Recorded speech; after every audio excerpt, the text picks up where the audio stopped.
बिहार के ज़िला समस्तीपुर के पटेल ग्राउंड में एक विशाल जनसभा है, वो आयोजित की जा रही है, जिसके अंदर लाखों की संख्या में वहाँ पब्लिक है, इकट्ठा है और स्टेज छोटे बड़े सभी नेताओं से भरा पड़ा है।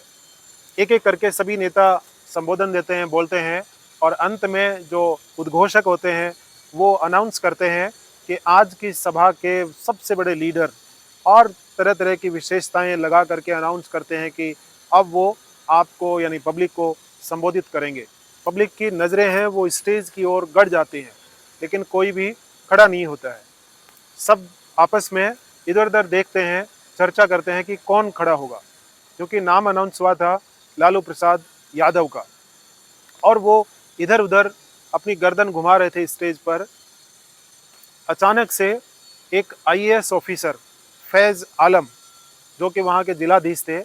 वो दौड़ करके स्टेज पर पहुँचते हैं और एक पीकदान अपने हाथ में लेकर के लालू प्रसाद के मुंह के आगे कर देते हैं और लालू उनमें थूकते हैं और अपना मुंह साफ करते हैं और फिर स्टेज पर अपना भाषण देने के लिए खड़े होते हैं। ये सब देख करके पब्लिक के दिमाग में एक आईएएस ऑफिसर और अधिकारी के लिए इस तरह की भावना कि क्या रुतबा रहा होगा उस समय की सरकार का, और कैसा जंगल राज रहा होगा कि इतनी पढ़ाई मेहनत करके जो आदमी आईएएस बनता है वो किसी नेता का पीकदान लिए घूमता है और उसको थूकने के लिए आगे करता है। ऐसे तो है नहीं कि वो अचानक ही स्टेज पर पड़ा था, उठा के आगे कर दिया। उसको आईएएस महोदय हैं वो अपनी गाड़ी में रखते होंगे, साथ रखते होंगे, क्योंकि लालू को कब थूकना पड़ जाए और कब उनकी इच्छा हो, जब नहीं इच्छा हो तो उसको अपने पास बैग में रखते होंगे। तो ये पता चलता है कि उस समय की सरकारें और जो लालू का जंगल राज था उसका क्या रुतबा था। नमस्कार, मैं हूं अशोक कुमार। आज हम बात करेंगे इसी जंगल राज की और बिहार की एक ऐसी घटना जो शायद आपके रोंगटे खड़े कर दे। क्या रुतबा रहा होगा उस समय जंगल राज का और नेताओं का, ये आज हम एक घटना विशेष से हम बातचीत करेंगे, चर्चा करेंगे। एक आईएएस की पत्नी के साथ में लगभग 2 साल तक रेप होता रहा। बात 7 सितंबर 1995 की है कि जब आईएएस जो थे वो समाज कल्याण विभाग में सेक्रेटरी थे और समाज कल्याण विभाग की अध्यक्ष थी हेमलता, जो उस समय विधायक थी। तो जो इनके क्वार्टर्स थे, वो जो समाज कल्याण विभाग के सेक्रेटरी आईएएस महोदय, उसके बगल में जो अध्यक्षा थी हेमलता, और उसके बगल में ही सचिव का। तो अचानक सचिव के यहाँ से फ़ोन आता है, जो ये आईएएस की पत्नी होती हैं चंपा बिस्वास, इनके पास, कि वहाँ जो अध्यक्ष महोदय हैं उनके घर पर उनका नौकर है, वो बीमार हो गया है और कोई देखने वाला नहीं है, आप पड़ोस में हैं तो ज़रा जा कर के आप देख लें और उसकी मदद करें।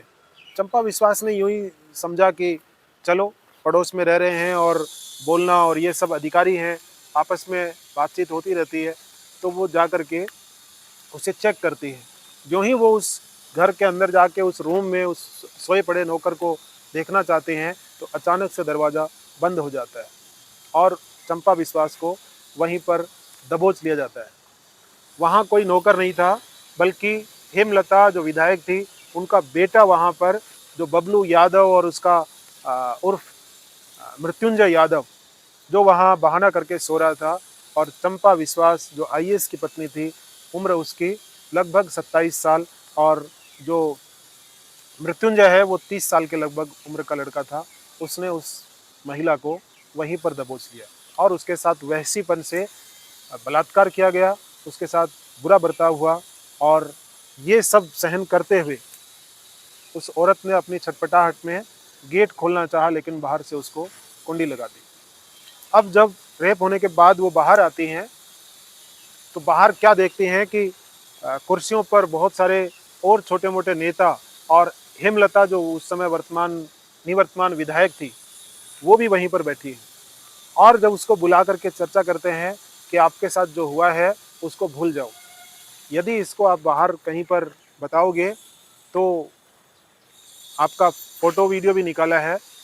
वो वायरल कर दिए जाएंगे, या फिर उस समय वायरल का नहीं, यानी किसी को दिखा दिए जाएंगे, यूट्यूब पर डाल दिए जाएंगे, भेज दिए जाएंगे, और उसको मानसिक रूप से, शारीरिक रूप से नोचा अंदर, और बाहर उसकी माँ ने और जो बाकी लोग थे उन्होंने उसे मानसिक रूप से इस तरह से डरा दिया कि यदि किसी के सामने इसकी चर्चा की तो आपका ये कच्चा चिट्ठा है, ये खोल दिया जाएगा। चंपा विश्वास बेचारी घर आ गई और डरी सहमी, इस चीज़ को समझ ही नहीं पाई कि अचानक 1 घंटे के अंदर उसके साथ में क्या हो गया। घर पर वो बिल्कुल इसी दबी सिकुड़न में रहती हैं, लेकिन उस डर का नाजायज़ फ़ायदा उठाते हुए मृत्युंजय यादव उर्फ बबलू उसका गाए बगाए फ़ायदा उठाने लगा। और जब भी कोई उसके घर पर नहीं होता था या उसको अवसर मिलता था तो चंपा विश्वास के घर आकर के और उसके साथ रेप करता, और ये सिलसिला लगातार चलता ही रहा। जब चंपा विश्वास उसका विरोध नहीं कर पाई तो उसे पता चलता है कि वो प्रेग्नेंट हो गई है, माँ बनने वाली है, और ये सब सुन करके महसूस जब उसको जानकारी लगी तो उसकी रूह कांप गई कि ये तो बहुत बुरी स्थिति में फंसने वाली है। तो उसने ये तय किया कि वो अपने गांव, जो कोलकाता उसका नेटिव प्लेस था, वहाँ जाएगी। वहाँ पर जाकर के उसने उस बच्चे का अबॉर्शन करवाया, और न केवल अबॉर्शन बल्कि नसबंदी ही करवा ली, क्योंकि वो डर गई थी और जानती थी कि इन वैसे गुंडों से वो मुकाबला नहीं कर सकती है। यदि पति को बताती हैं तो वहाँ फंसती हैं, और यदि किसी और को बता रही हैं, पुलिस में जाते हैं, तो जो उसके फ़ोटो और वीडियो जो बना लिए हैं वो उसकी अस्मत को पूरी दुनिया और इसके सामने रुस्वा कर सकते हैं। इसी डर से एक दिन वो जब पानी सर से ऊपर गुजर गया और बिल्कुल 2 साल हो गए इस चीज़ को सहन करते हुए, तो वो अपने पति बीबी विश्वास, जो उस समय आईएएस थे और समाज कल्याण विभाग में सचिव यानी सेक्रेटरी थे, उनको वो बताती है कि मेरे साथ इस तरह से पिछले 2 साल से ये हादसा हो रहा है, और मृत्युंजय नाम का जो हेमलता का बेटा है वो मेरे साथ बलात्कार कर रहा है। ये सब सुन करके उसके पैरों तले से ज़मीन खिसक जाती है। एक आईएएस जो जिले का सबसे ताकतवर आदमी होता है, जिले का राजा होता है, विधायक और ये सब आते जाते रहते हैं, लेकिन जिलाधीश होता है, वो जिले का मालिक होता है, उसकी पत्नी के साथ ये हो रहा है और वो कुछ नहीं कर पाया, और वो 2 साल से इसको भुगत रही है। ये सब देख करके बीबी विश्वास बिल्कुल सन्न रह गए, और वो नज़दीकी अपने जानकार जो पुलिस में, थाने में इसमें संपर्क किया, तो किसी ने भी उसका केस रजिस्टर नहीं किया, किसी ने सुनवाई नहीं की कि ये बेकार में इस मामले में फंस रहे हो, रफा दफा करो, क्योंकि ऐसी बात है वो एकदम से खुले तौर पर बताई भी नहीं जाती है। इसलिए वो अपने संपर्क के लोगों से ही पुलिस में ये बात कर रहे थे कि ये केस है वो रजिस्टर्ड किया जाए। नहीं हुआ। वो इधर उधर खूब प्रयास किए अपने संपर्क के लोगों से, लेकिन इस दौरान भी मृत्युंजय है वो उसके साथ में रेप करता रहा। जब भी वो मौका मिलता बाहर जाते करता, या उसको अपने घर पर बुला लेता, क्योंकि विधायक की शय थी। और जब उनको ये लगा कि अब शायद पानी सर से बहुत ज़्यादा ऊपर चला गया है, तो वो एक दिन मुख्यमंत्री उस समय के जो लालू प्रसाद यादव हैं उनके पास वो जाते हैं और बताते हैं कि पिछले 2 साल से 1995 से लेकर 97 तक मेरी पत्नी के साथ में आपकी ही एक विधायिका है, उनके बेटे हैं मृत्युंजय, वो रेप कर रहे हैं और मेरी आप मदद करिए। ये सब सुन करके शायद पहले से उनको पता था। लालू प्रसाद यादव उनको सजेस्ट करते हैं कि ये छोटी मोटी बातें हैं, आप इनको बढ़ा रहे हो, इसको यहीं दबाओ, वरना आपकी नौकरी जाएगी और उल्टा आपके ऊपर ही मुकदमा हो जाएगा। वहाँ पर भी उसे कोई सहायता नहीं मिलती, और बेचारे बीबी विश्वास हैं वो वापस आ जाते हैं।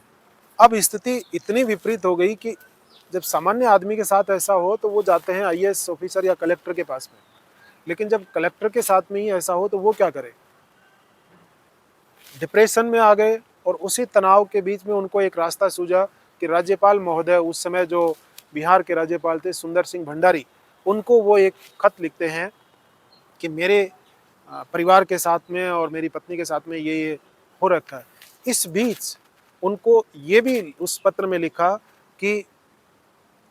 चंपा विश्वास की भतीजी जो कोलकाता से वहाँ बिहार आई थी उनके पास, उसके साथ भी रेप हुआ।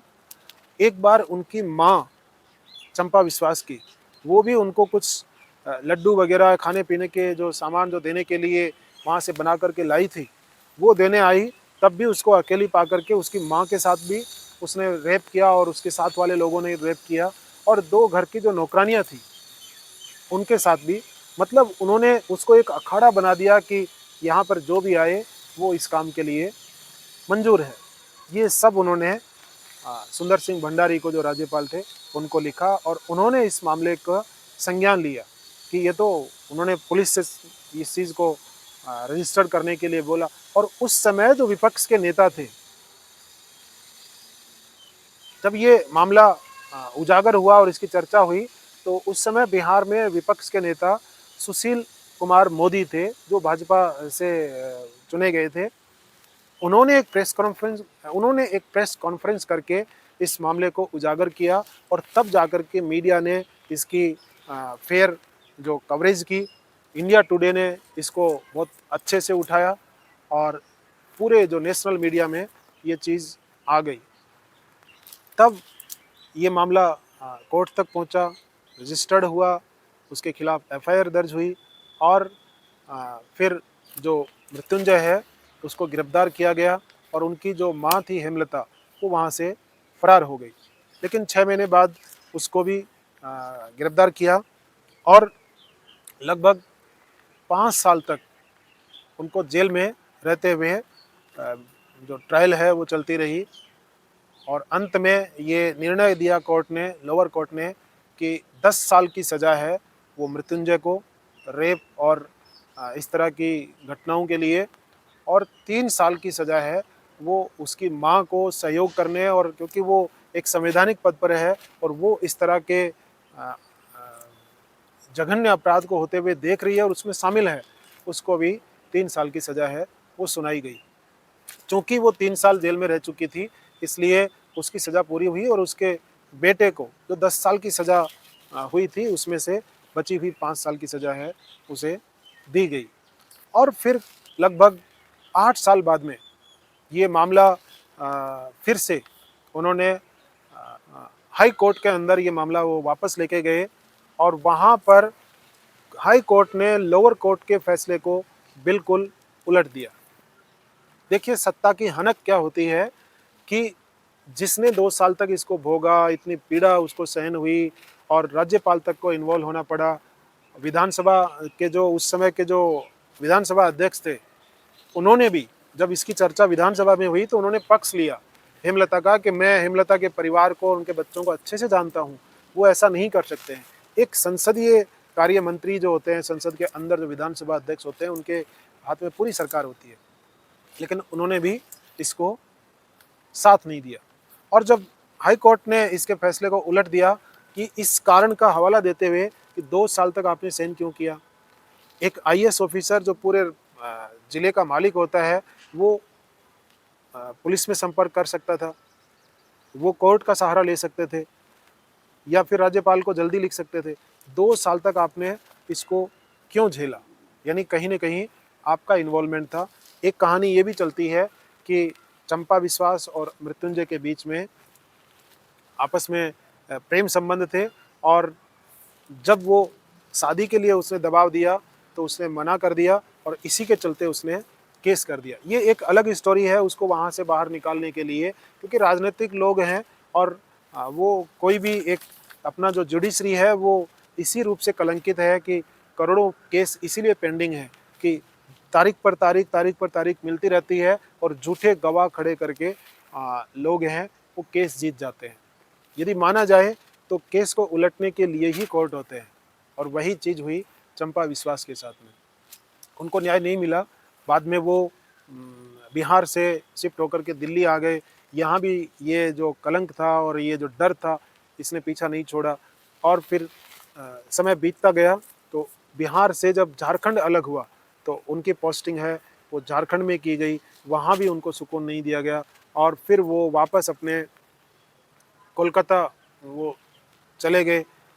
बाद में कुछ समय बाद में बताते हैं कि बीबी विश्वास है वो इतने डिप्रेशन में और बीमार रहने लगे थे कि उनका इंतकाल हुआ। और अभी जो चंपा विश्वास हैं वो गुमनामी की ज़िंदगी है, वो कोलकाता में कहीं जी रही है। ये हमें इसको किसी को हर्ट करना या किसी को ब्लेम करने की बात नहीं है या ठेस पहुंचाने की नहीं है, बल्कि ये चर्चा करने की आज कि वो उस समय का बिहार और आज का यानी कितने बदलाव हुए होंगे कि उस जंगल राज में एक आम आदमी अपनी क्या मदद की अपेक्षा कर सकता है सरकार से, कोर्ट से, पुलिस से, जुडिशरी यानी किसी भी विभाग से। क्योंकि जब एक जो जिले का सबसे बड़ा अधिकारी होता है, जिलाधीश, कलेक्टर, आईएएस ऑफिसर, उसकी मदद नहीं हो सकती है, तो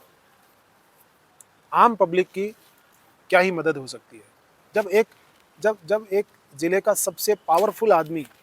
आईएएस ऑफिसर है, वो अपने परिवार को और अपनी पत्नी को सुरक्षित नहीं रख सकता है या वो कहीं भी न्याय की गुहार नहीं लगा सकता है, अपेक्षा नहीं कर सकता है, चाहे न्यायपालिका हो, व्यवस्थापिका हो, कार्यपालिका हो, किसी से भी, क्योंकि वो खुद भी एक सिस्टम का हिस्सा थे।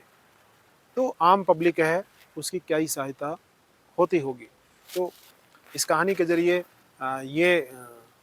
बताने की एक कोशिश है कि जो ब्यूरोक्रेसी के अंदर और पॉलिटिक्स के अंदर जो गुंडई है, जो हनक है, वो किस तरह से किसी का जीवन बर्बाद कर सकती है और उसका सब कुछ लुट जाने के बाद भी उसका पीछा नहीं छोड़ती है। तो ये ताकत और जो राजनीति का जो दुरुपयोग है, ये कभी बिहार में हुआ करता था। उम्मीद है आपको ये कहानी अच्छी लगी होगी। तो आप अपने रिव्यू हैं, अपने कमेंट हैं, यदि आपने ये पहले कहीं सुनी है या इसकी और ज़्यादा डीपली आपको इसके बारे में पता है, तो ज़रूर आप कमेंट में लिखिए। आपको हमारा कंटेंट यदि पसंद आ रहा है तो आप सपोर्ट करिए, सब्सक्राइब करिए और अपने दोस्तों को भी इसे आगे भेजिए। नमस्कार।